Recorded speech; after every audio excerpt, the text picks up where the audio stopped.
नंदगांव में एक भक्त रहते थे, उनका नाम था कृष्णदास। क्या नाम था? तो कृष्णदास जो थे, उन्होंने महाभारत की कथा सुनी। महाभारत में एक जगह भीष्म पितामह कहते हैं, यदि कोई व्यक्ति एक सद नियम का पालन, बहुत ध्यान से सुनना, यदि कोई व्यक्ति एक सद नियम का पालन 12 वर्ष तक अनवरत एक दिन भी बिना नागा किए यदि कर ले, जैसे कि आपने एक सद नियम धारण किया, क्या? प्रातःकाल उठते ही पहले साईं को स्मरण करूंगा, साईं का वंदन करूंगा, साईं की गोद में विराजमान मेरी राधिका, मेरे श्यामजू, मेरे रघुनाथ जी, मेरी जानकी जी, उनका स्मरण करूंगा, तभी कुछ अन्न जल ग्रहण कर लूंगा। ये एक सद नियम है आपका।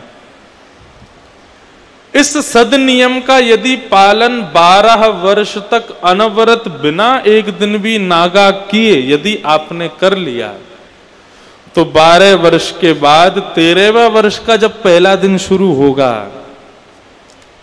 उसमें अनुभूति ये होगी कि आप नेत्र बंद करके जिनका दर्शन करते थे, अब नेत्र खोल के भी उनका दर्शन कर पाओगे। वो सिद्धि प्राप्त हो जाएगी। आप ठाकुर जी का दर्शन कर सकते हो जहां चाहो, जैसे ये एक सिद्धि बता रहा हूं मैं आपको। 12 वर्ष तक एक सिद्धि का प्रयोग करो, एक अपने नियम का रोज पालन करो, एक दिन भी नागा नहीं हो जाए, बस 13वां वर्ष ऐसा होगा, आप चाहोगे कि मुझे यहां ठाकुर जी दिख जाएं, तो आपको वहीं ठाकुर जी दिख जाएंगे। आप कहोगे कि मेरे लिए ठाकुर जी ऐसी लीला कर दें, तो आपके सामने सब अदृश्य हो जाएगा, ठाकुर जी लीला करते हुए प्रकट हो जाएंगे, ये सिद्धि मिल जाएगी। ऐसा वर्णन करते हैं भीष्म पितामह महाभारत में। तो कृष्णदास जी ने ये बात सुनी। ये बात सुनकर के श्री कृष्णदास जी एक नियम बनाया। क्या? मैं रोज पुष्प तोड़ के माला बनाऊंगा और माला बना करके रोज ठाकुर जी के चरणों में अर्पित करूंगा, रोज ठाकुर जी को पहनाऊंगा। किस भाव से? मेरा भाव यह है कि 12 वर्ष जिस दिन पूरे हों, 13वें वर्ष के पहले दिन मैं माला लेकर के ठाकुर जी के पास नहीं जाऊं, ठाकुर जी मेरे पास आके माला पहन लें। ये मेरा एक सद नियम, ठीक है। नियम शुरू हुआ। नंदगांव में रहते थे, रोज पुष्प की माला बनाते और रोज जाकर के ठाकुर जी को अपने हाथों से पहना देते और रोज कहते, लाला 10 साल रह गए, अब 9 साल रह गए, अब 8 साल रह गए, अब 5 साल रह गए, अरे अब तो 1 ही साल रह गया 12 वर्ष पूरे होने में, अब 5 महीने रह गए, 3 महीने, रोज ठाकुर जी को गिनवा के आते, अब इतने दिन रह गए, तुम मेरी कुटिया पे आओगे। 12वें वर्ष का अंतिम दिन था। बहुत तेज ज्वर चढ़ा था कृष्णदास को, बुखार, मूसलाधार बारिश सुबह सुबह हो रही थी। कृष्णदास जी ने फिर भी माला बनाई। बोले, अरे ये ज्वर, ये सब बीमारी हारी, ये सब तो मेरी परीक्षा लेने आई हैं, लेकिन मैं नहीं रुकूंगा। कल 13वें वर्ष का पहला दिन है, कल कन्हैया मेरे घर आएंगे, माला पहनेंगे। और सुंदर सी माला लेकर के गए और जाकर के कन्हैया के श्री अंग पे धरा के बोले, लाला आज मेरा नियम पूरा हो गया। 12 वर्ष में एक दिन भी मैंने नागा नहीं किया, रोज माला पहनाई। केवल एक ही इच्छा है, क्या? कल आप आना माला पहनने मेरी कुटिया पे। और कृष्णदास जी गए और शाम से ही महाराज 56 भोग बनाना शुरू किया। कल ठाकुर जी घर पे पधारेंगे। तू है सखी बड़ भाग बड़ी, नंदलाल तेरे घर आवत हैं। आप में से कितने लोगों के यहां पे ठाकुर जी की सेवा है? हाथ ऊपर करो। सबके घर है, तो सबके लिए हमारा ये पद आप लोगों के लिए है। और हमारे सोनू साईं, पुनीत साईं, हमारे बड़े साईं, संपूर्ण साईं परिकर को, जो अपने ठाकुर जी का श्रृंगार स्वयं करते हैं, जो अपने साईं की श्रृंगार स्वयं करते हैं, उनके लिए ये पद है। तू है सखी बड़ भाग बड़ी, गोपाल तेरे घर आवत है।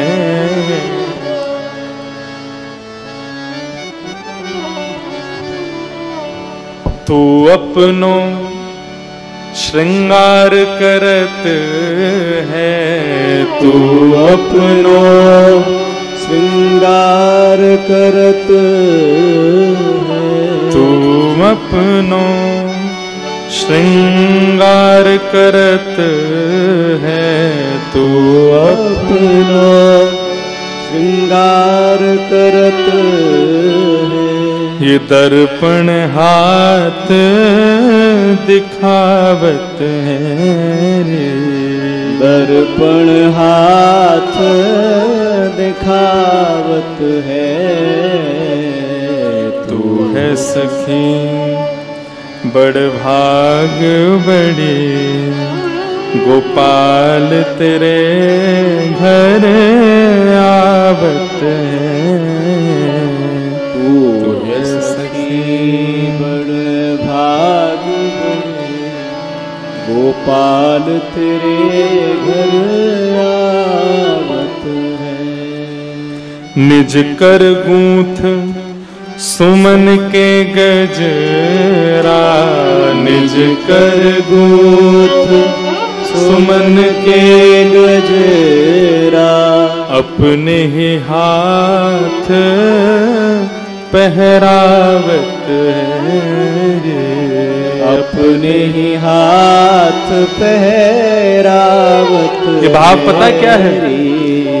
जिनके भी घर ठाकुर जी विराज रहे हैं, जो अपने हाथों से ठाकुर जी की सेवा करते हैं, तो ऐसे लोग जब ठाकुर जी की निरंतर सेवा करते हैं तो ठाकुर जी वर्णन करते हैं, जिनके घर में मेरी निरंतर सेवा होती है, ऐसे मेरे अर्चक जब स्वयं का श्रृंगार करते हैं, जब स्वयं को दर्पण में देखते हैं, स्वयं के केश काटते हैं, स्वयं का श्रृंगार करते हैं, वो स्वयं नहीं करते, उनके हाथों में विराजमान होकर मैं ही उनका श्रृंगार करता हूँ, मैं ही उनके केश काटता हूँ, मैं ही उनको शीशा दिखाता हूँ, मैं ही उनको दर्पण कराता हूँ। कुम्मन दास जी कह रहे हैं कि भैया वो बड़े बड़े भागी हैं जो ठाकुर जी की सेवा करते हैं। क्यों? क्योंकि फिर उसके बाद जब वो अपना श्रृंगार करते हैं ना, तो वो स्वयं नहीं करते, ठाकुर जी ही उनका श्रृंगार करवाते हैं। जिनके घर में ठाकुर जी की सेवा होती है वो बड़े सुंदर लगते हैं देखने में, क्योंकि ठाकुर जी को सजाते हैं ना, इसलिए उनमें भी नूर आ जाता है, उनके स्वरूप में भी एक विलक्षणता आ जाती है। देखो हमारे साईं के यहाँ कितने सुंदर सुंदर हो आप सब लोग, सब सुंदर हैं यहाँ जितने भी हैं। सिंधी सुंदर होते ही हैं, लेकिन साईं के दरबार में जो सिंधी नहीं है वो भी सुंदर लगता है। तो देखो हम सुंदर नहीं लग रहे। ये किसका प्रभाव है? यहां जब हम आते हैं ना, साईं अपने कर कमलों से हमारा श्रृंगार कर देते हैं। ये भक्ति का श्रृंगार चढ़ा है महाराज। बाहर कहीं किसी आयोजन में जाओगे, शादी ब्याह में भी कुर्सी पे बैठा व्यक्ति कोई ना कोई मुरझाया हुआ दिख जाएगा, लेकिन यहाँ दूर तक नजर घुमा लेना, एक के चेहरे पे मुरझाहट नहीं होगी, सब सुंदर दिख रहे हैं, सब प्रसन्न है, सब आनंदित है, सबका श्रृंगार हुआ है महाराज, सब सुंदर लग रहे हैं। कृष्णदास जी इंतजार कर रहे हैं, आज मेरे घर ठाकुर जी आएंगे, आज 13वें वर्ष का पहला दिन है। सुबह से ही महाराज अपने हाथों से 56 भोग बनाए, ठाकुर जी को बैठाने के लिए आसन बना, और ये आज की नहीं 12 साल से ये व्यवस्था चल रही थी कि मेरे घर ठाकुर जी आएंगे। 12 साल से अपने घर को चमका के रखा, सजा के रखा, सुंदर बना के रखा। आज 13वें वर्ष का पहला दिन प्रारंभ हुआ। सुबह 4 बजे स्नान ध्यान करके श्री कृष्णदास जी अपने घर को सजा के बढ़िया महका करके और बैठ गए। महाराज अब ठाकुर जी आ रहे होंगे, और उसी डगर पर देख रहे हैं जहां से नंद भवन का रास्ता जाता है, कन्हैया आ रहे होंगे, श्याम सुंदर आ रहे होंगे। जैसी पलक झपकती है तो अपनी पलकों को समझाते हैं, अरे मूर्ख तू झपकती क्यों है, कहीं तू झपक गई और उस समय कन्हैया आ गए तो, इसलिए झपक मत, खड़ी रहे, खुली रहे। श्वास को कहते हैं तू मेरे को बार बार क्यों तंग कर रही है श्वास लेने में। जीव को कहते हैं तू बार बार सूख क्यों रही है। अपने संपूर्ण अंगों को समझा रहे हैं, बोले सावधान रहो, एक क्षण भी हमारे लिए 3 युग के समान बीत जाएगा यदि कन्हैया को नहीं देखा आते हुए तो। अरे इसके लिए तो 12 साल से इंतजार किया है, इसको तो जरूर देखेंगे। नेत्र खोल करके और एक टक देख रहे हैं उस मार्ग पर जहां से कन्हैया को आना है। अब तो महाराज 8 बज गए सुबह के, ठाकुर जी नहीं आए।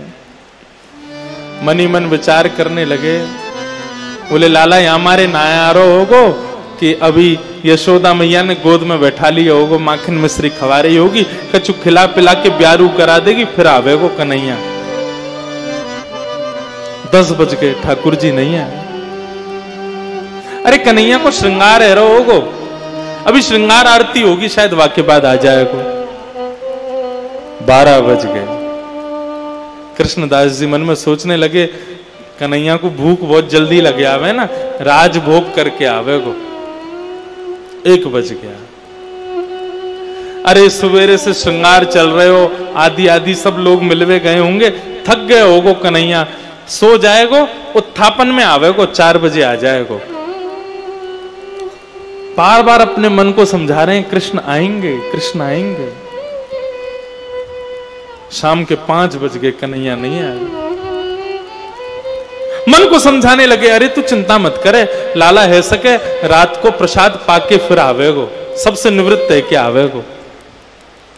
रात्रि के 9 बज गए, शयन का समय हो गया। बोले अरे लाला बड़ो चतुर है, पूरे नंद भवन को सुला के जब सब सो जाएंगे तब आवेगो। अपने मन को समझा रहे हैं। रात्रि के 11 बज गए, नहीं आए कन्हैया। अब मन भी कहने लगा कृष्णदास कितना समझाएगा मुझको, तेरी भक्ति में कोई चूक रह गई।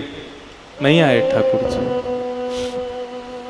अब मन को समझाने लगे 10 मिनट और, 15 मिनट और, 5 मिनट और, 2 मिनट और, अरे रुक तो जा, आ रहे होंगे। नहीं आए। रात्रि के 1 बज गए। जब ठाकुर जी नहीं आए तो कृष्णदास जी के नेत्र छलक पड़े। नाथ मेरी सेवा में कोई कमी रह गई? मैंने वर्षा का भी भान नहीं किया, जाड़ा है, गर्मी है, कभी किसी का विचार नहीं किया, समय से आया, रोज आपको माला पहनाई, आपसे कुछ मांगा नहीं प्रभु, केवल एक चीज मांगी कि मेरे यहां आकर के मेरे हाथ से माला पहन लो, एक क्षण पहन करके चले जाना। मुझे ये भी कोई उम्मीद नहीं कि आप बहुत देर बैठो। नहीं आए। उसी समय कृष्णदास जी ने अपने आंखों के आंसुओं को पोंछा और कहा ये सब भक्ति वक्ति सब विडंबना है, सब फालतू है, कुछ नहीं होता। यदि होता तो आज ठाकुर जी आते। और उसी समय अपने सब बोरिया बिस्तर बांध लिया, जितनी सामान थे सब धर लिया, अपनी कुटिया को जिसको 12 साल से सजाया था सबको तहस नहस कर दिया। तो नहीं रहना अब मुझे यहां। और अपना सारा सामान बांध करके निकल पड़े। 56 भोग जो ठाकुर जी को पवाने के लिए बनाया था उसको भी एक डलिया में बांध लिया और निकल पड़े। नंद भवन से प्रणाम करके जाने लगे। बोले भगवान होंगे तुम दूसरों के लिए, मेरे लिए आज से तुम भगवान नहीं हो। मेरे लिए आज से तुम्हारे लिए कोई जगह नहीं हृदय में। ऐसा सुना करके खड़ा खोटा बुरा भला बोल करके और जैसे ही नंदगांव से बाहर जाने लगे तभी बगल के वन से गायों का भयंकर झुंड दौड़ता हुआ आ रहा था। और झुंड आकर के मार्ग को पार करके दूसरी तरफ जा रहा था। अब असंख्य गाय एक साथ मार्ग पार कर रही थी। कृष्णदास जी रुक गए, कहां जाऊं, इतनी सारी गैया कहां से आ गई भैया, इतनी गैया। देखने लगे कहां तक हैं गाय, रात्रि का समय तो देख रहे हैं, जहां तक दृष्टि पड़ रही है गाय गाय गाय। बोले इतनी गैया कहां से आ गई। खड़े 45 मिनट हो गए, गायों का झुंड अभी समाप्त नहीं हुआ। कृष्णदास जी एक पेड़ के नीचे बैठ गए। बोले अब कैसे जाऊं आगे, इन गायों ने आकर के जो है झुंड के झुंडों ने आकर के मेरा मार्ग रोक दिया, वहीं बैठ गए। बोले अब पता नहीं कब तक ये गैया जाएंगी, तब तक अपना नाश्ता भोजन कुछ कर लेता हूं। तो 56 भोग जो ठाकुर जी के लिए बनाया था उसको खोल करके जैसे ही बैठे, उन गायों के झुंड में से ऊंची धोती पहने हुए, बगलबंदी पहने हुए, सिर पर एक स्वाफा बांधे हुए और गैया हाँकने वाले एक डंडा को अपने कंधे पर लटकाए, दोनों हाथ उस पर ऐसे डाले और नन्हा सा एक ग्वारिया बाबा की तरफ आया।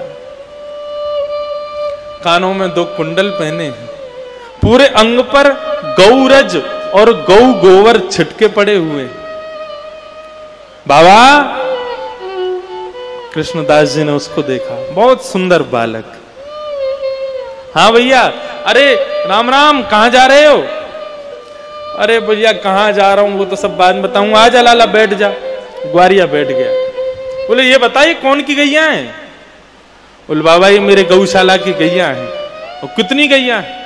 बहुत है बाबा, 9 लाख गायें हैं। और 9 लाख? हमने तो कभी नंदगाम में 9 लाख गाय देखी नहीं। बोले बाबा तुम नंदगाम में, हमने कभी ना देखे। कहां रहे हो? बाबा बोले मेरा तो एक ही नियम था, एक ही बार घर से निकलता था, नंद भवन जाके माला पहना था, उसके अलावा नंदगांव में रहा नहीं, इसलिए देखा नहीं। अच्छा बाबा, अब कहां जा रहे हो रात में? बोले अब तो को कहा बताएं, 12 साल से या कन्हैया को अपने हाथन से बनाई माला पहना रहे, और एक ही इच्छा थी 13 साल में पहले दिन में हमारे घर आके माला पहन ली हो। लेकिन ये तो कपटी है ना, माखन चोर है। जो गोपियन को ना भयो मेरो कांते है जाएगो। ये तो केवल विरह देना जानता है, प्रेम तो इसके हृदय में ही नहीं, पत्थर हृदय है इसका नंद नंदन का। जो मैं ऐसा जानती प्रीत किए दुख होए, नगर डंडोरा पीटती प्रीत ना करियो कोई। भैया तो को भी बता दूं, यदि तू या नंद के लाला को भगत है या कुछ छोड़ दे, कोई काम को ना है, केवल या कि हाजी हजूरी करो, यही में या कुछ सुख है, ये कभी पलट के दर्शन ना दे। अच्छा बाबा इतनी बुराई मत करो, ये तो बताओ अब कहां जा रहे हो? बोले अब कहीं जामेंगे, कहीं और जाके रहेंगे, यहां से चले जाएंगे, बरसानो जाएंगे, राधा रानी की शरण में रहेंगे, उनके चरण में रहेंगे। बोले अच्छा ले तू भी कछु खा ले, ये 56 भोग बनाए वाके काजे, तू भी खा ले। बाबा मेरे हाथ तो मैले है रहे, गोबर लग रहा, आप अपने हाथन से कवाए दो। कृष्णदास स्वयं खामे और अपने हाथ से उस ग्वारिया को खिला दें, स्वयं खामे फिर उसको खिला दें, स्वयं खामे फिर उसको खिलाएं। और खिलाते हुए कृष्णदास जी ने जैसे उस ग्वारिया की ओर देखा तो उस ग्वारिया बालक के नेत्रों से अश्रुधार बह रही थी, मुख से सेवन कर रहा था। लाला तू रो क्यों रोए? बोले बाबा मैं हमारे रो रहे हूं कि तुमने आज मुझको माला नहीं पहनाई। जैसे ही ये शब्द सुने, तुमने मुझको आज माला नहीं पहनाई। कृष्णदास बोले कौन हो तुम? जैसे ही कहा कौन हो तुम, इतने में श्याम सुंदर खड़े हुए, पीत वस्त्र धारण कर लिए, मोर मुकुट प्रकट हो गया, हाथ में वंशी लिए, नंद नंदन सामने खड़े हो गए, प्रकट हो गए। बाबा ऐसी मधुर छवि प्रकट हुई ठाकुर जी की, उसको देख करके कृष्णदास जी प्रसन्न हो गए। बाबा आ जाओ, मैंने अपना वचन निभायो, आपने की 13वें वर्ष के पहले दिन आके मिलना है, मैं आ गया हूं मिलने के काज, अब लाओ माला मेरे गले में पहना दो। कृष्णदास जी के नेत्र लाल पड़ गए और चेहरा लाल तिमतिमाने लगा। बोले अब तो बिल्कुल नहीं पहनाऊंगा। क्यों? मैं प्रकट है तो क्यों? बोले तुमने मेरे बुलाने से तुम प्रकट नहीं हुए हो। क्यों प्रकट हुए हो? बोले मैं जानता हूं तुम क्यों प्रकट हुए हो। बोले बताओ क्यों प्रकट हुआ? बोले क्योंकि मैं तुमको छोड़ के किशोरी जी के पास जा रहा हूं, इसलिए प्रकट हुए हो। आज अभी इसी वक्त अपना नाम बदलता हूं, आज से कृष्णदास नहीं, आज से राधादास। और सुनो, तुम्हारी गरज पड़े ना तो आके बरसाना में माला पहनना, अब तो मैं किशोरी जी के पास ही रहूंगा। आप तो ठाकुर जी उनको पकड़े और कृष्णदास जी हाथ छुड़ा के दौड़ करके सीधे बरसाना गए और मन में विचार करने लगे, जिन किशोरी जी के यहां जाने का मन बनाने मात्र से श्याम सुंदर प्रकट हो गए, उन किशोरी जी की शरण में रहूंगा तो ये तो नित्य चाकरी करवे आवे वो, वहां पे नित्य दर्शन करावे वो। तो इसलिए भैया श्रवणम कीर्तनम विष्णु स्मरणम, और ये जो चौथा है ना पाद सेवन, यदि ठाकुर जी की चरण सेवा चाहिए तो किशोरी जी की शरण में चले जाओ, किशोरी जी की शरण ग्रहण कर लो। मैं गाता हूं अपनी कथा में, मोहे तो भरोसो है तेरो री किशोरी राधे, मोहे तो भरोसो है तेरो री किशोरी राधे, मोहे तो भरोसो है तेरो री किशोरी राधे, मोहे तो भरोसो है तेरो री किशोरी राधे, मोहे तो भरोसो है तेरो री किशोरी राधे, मोहे तो भरोसो है तेरो री किशोरी राधे, मोहे तो भरोसो है तेरो री किशोरी राधे, मोहे तो भरोसो है तेरो री किशोरी राधे, मोहे तो भरोसो है तेरो री। कुछ नहीं चाहिए हमें आपसे, केवल एक चीज चाहिए, भुक्ति मुक्ति नामागत केवल, भुक्ति मुक्ति नामागत केवल, भुक्ति मुक्ति नामागत केवल, भुक्ति मुक्ति नामागत केवल, अपनो जाने निहारो किशोरी राधे, अपनो केवल अपना जान के मेरे ऊपर दृष्टि कर लो प्रभु, केवल अपना मुझे बना करके मेरे को देख लो, बस मुझे यही चाहिए और कुछ नहीं चाहिए। अपनो जान निहारो किशोरी राधे, अपनो जान निहारो किशोरी राधे, मोहे तो भरोसो है तेरो री किशोरी राधे, मोहे तो भरोसो है तेरो री किशोरी राधे, मोहे तो भरोसो है तेरो री किशोरी राधे, मोहे तो भरोसो है तेरो री किशोरी राधे, तुम कृपालु सरकार हमारी राधे, तुम कृपालु सरकार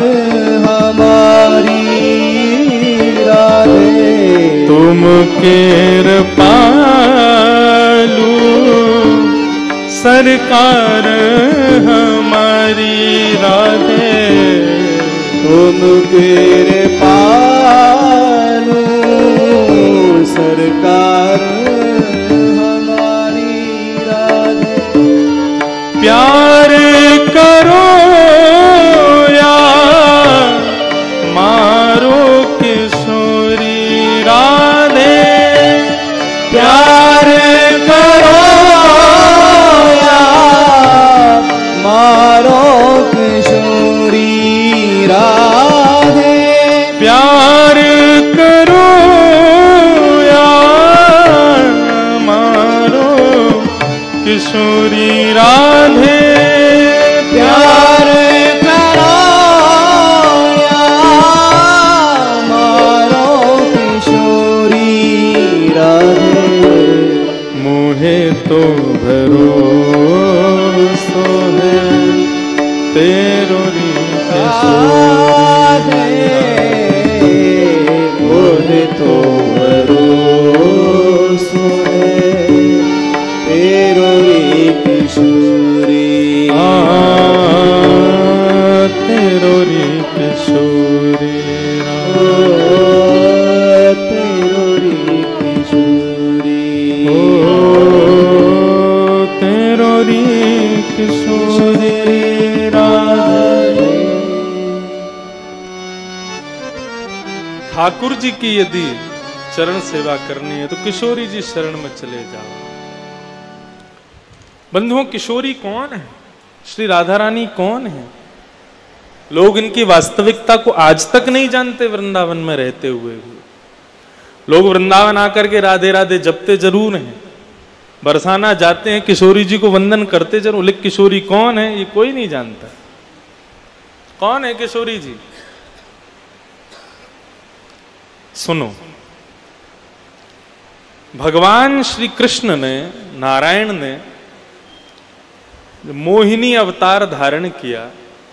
सबने सुनिए मोहिनी अवतार कब धारण किया था? समुद्र मंथन के समय। क्यों धारण किया था? दैत्यों को मोहने के लिए। क्योंकि दैत्य जो है वो रूप पर कामिका कामिनी मयम वाली बात है। तो दैत्य जो स्वर्ग पर उस पर अमृत पर मोहित हो रहे थे, उनको अपनी तरफ मोहित करने के लिए भगवान मोहिनी बन के आए। लेकिन उस मोहिनी रूप पर केवल दैत्य मोहित हुए ऐसा नहीं, देवता भी मोहित हो गए।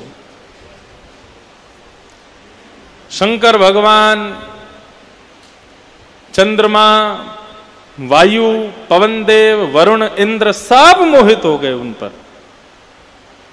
सबको ऐसा लगने लगा हम इनसे ब्याह कर लें, इतनी सुंदर बन के ठाकुर जी आए।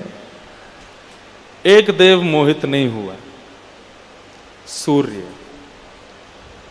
सब मोहिनी रूप पर मोहित हो गए कि हम इनसे ब्याह कर लें, लेकिन सूर्य के मन में यह भावना प्रकट हुई, इतनी सुंदर, इतनी सुकुमारी, इतनी पवित्र कन्या यदि मेरे घर में पुत्री बनकर के आ जाए तो मैं धन्य हो जाऊं। उनका भाव ऐसा हुआ। मोहिनी ने किसी देवता के प्रति अपने उद्भाव प्रकट नहीं किए, लेकिन जैसे सूर्य के मन में आया कि ऐसी बेटी मेरे यहां पर पुत्री बनकर के आवे, मोहिनी ने सूर्य को देखा और सूर्य की ओर देखते हुए मोहिनी भगवान बोले, आपकी इच्छा पूर्ण होगी सूर्य। आप अभी त्रेता में एक राजा बनकर के आएंगे, उनका नाम मुझे स्मृति में नहीं है।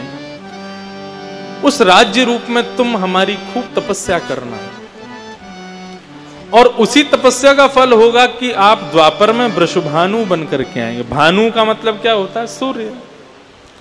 तो वृषभानु जी आपका प्रादुर्भाव होगा और जब आप वृषभानु बनकर के आएंगे तब हम वसुदेव के यहां कृष्ण बनकर के आएंगे। लेकिन ये जो मोहिनी अवतार है मेरा, ये परम करुणा कृपामयी रूप धारण करके आपके यहां किशोरी राधा रानी बनकर के पधारेंगे। मैं मोहिनी ही अति सुकोमल अति सुंदर स्वरूप से आपके यहां प्रेम की स्थापना करने के लिए आऊंगी।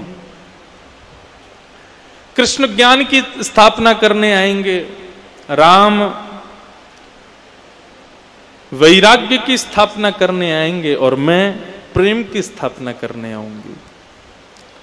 और ऐसा रूप धारण करके आऊंगी कि मेरा वास्तविक कृष्ण स्वरूप भी सदा सर्वदा मुझ पर मोहित ही रहेगा।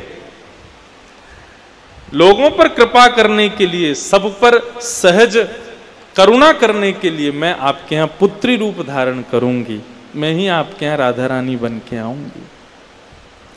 वही मोहिनी अवतार में जो नारायण मोहिनी बन के आए, उसी मोहिनी स्वरूप को और सुंदर और सहज और करुणावंत करके भगवान ने श्री वृषभानु जी के यहां पर अवतरण लिया। राधा रानी बनकर के ठाकुर जी पधारे और राधा रानी वहां बनकर के आए तो ऐसा राधा रानी जी के चरित्र में पढ़ा जाता है, बताया जाता है, राधा रानी महीनों तक ना तो रोई ना बोली, केवल नेत्र खोल करके मुस्कुराती हैं, बस मुस्कुराती हैं और देख करके फिर नेत्र बंद करके फिर सो जाती हैं, शयन में रहती हैं। इस बात से बहुत चिंता में पड़ गए वृषभानु जी और कीर्तिदा। बोले हमारी बेटी रोती नहीं है, बोलती नहीं है, कुछ करती नहीं है। तो नारद जी महाराज को बुलाया, नारद जी से कहा कि हमारी बेटी सोती रहती है और जब नेत्र खोलती है मुस्कुरा के फिर सो जाती है, दूध पीती है फिर सो जाती है, आप कुछ करो, ये थोड़ी रोना तो शुरू करे, कुछ तो आवाज इसके मुख से निकले। नारद जी बोले मुझको लेके चलो अपनी लाली के पास। वृषभानु जी जब राधा रानी का दर्शन करने के लिए गए तो नारद जी जब राधा रानी का दर्शन करने गए तो स्वर्ण पालने में झूल रही हैं श्री किशोरी जी। किशोरी जी को जैसे ही देखा, उनकी सुंदर कांति को देख करके श्री नारद जी महाराज मोहित हो गए। अभी अभी नंदनंदन का दर्शन करके आए हैं ब्रजमंडल में, तो नारद जी वृषभानु जी को कहते हैं, बोले अभी अभी नंद के लाला को देख के आए हो, आपके नंद के लाला और आपकी लाली राधा रानी में केवल इतना फर्क है, वो सांवरो ये गोरी है, नहीं तो दोनों की कांति एक सी है, बिल्कुल एक से हैं देखे में। नारद जी ने कही, हे वृषभानु जी आप थोड़ा ने बाहर जाओ, मुझको एकांत में नेक में बात करूं। वृषभानु जी बाहर गए, तभी नारद जी महाराज श्री किशोरी जी के सामने हाथ जोड़ करके खड़े हो गए। हे किशोरी जी, अनंत नामों से किशोरी जी को पुकारा, लेकिन किशोरी जी नहीं उठी। लेकिन जैसे ही नारद जी ने कहा, ध्यान से सुनना, हे कृष्ण मनोहारिणी, जैसे ही कहा कृष्ण मनोहारिणी, कृष्ण मनोहारिणी शब्द सुनते ही किशोरी जी के नेत्र खुल गए। स्वर्ण जटित उस पालने में किशोरी जी उठ के बैठ गईं, करताल बजाने लगी, ताली बजाने लगी, खिलखिल करके हंसने लगी। अब तो कृष्ण मनोहारिणी, कृष्ण मनोहारिणी, हे कृष्ण मनोहारिणी, इसी भाव को कहते हुए नारद जी महाराज नृत्य करने लगे और श्री राधा रानी करताल बजाने लगी, किलकिल करके हंसने लगी। ये दृश्य वृषभानु जी ने खिड़की में से देख लिया और जैसे ये दृश्य देखा है, देख करके उस शब्द को याद कर लिया जो नारद जी कह रहे हैं। नारद जी महाराज के जाते ही राधा रानी पुनः शयनावस्था में चली गई। कीर्तिदा ने गोद में लिया, बोले मेरी लाली में कहा है कि ना रोवे ना बोले ना हंसे, कछु ना करे, केवल आंख खोल के हंसे, आंख खोल के मुस्कुरावे फिर सो जाए। वृषभानु जी बोले मुंह को दियो। जैसे वृषभानु जी ने गोद में लिया तो गोद में लेती बोले, हे कृष्ण मनोहारिणी, जैसे ही कहा फिर से राधा रानी उठ करके बैठ गई, करताल बजाने लगी, अपनी भुजा उठाने लगी, नृत्य करने लगी, आनंद करने लगी। ऐसी श्री किशोरी जी। तो अब कभी भी बरसाने जाओ, क्या कहना है, हे कृष्ण मनोहारिणी। ये शब्द सुनते ही किशोरी जी प्रसन्न हो जाती हैं, आनंदित हो जाती हैं, उनको बहुत सुख मिलता है, बहुत प्रसन्नता होती है। तो बंधुओं, जिनको श्याम सुंदर के चरणार बिंदों की प्राप्ति करनी है, वो किशोरी जी की शरण में चले जाओ।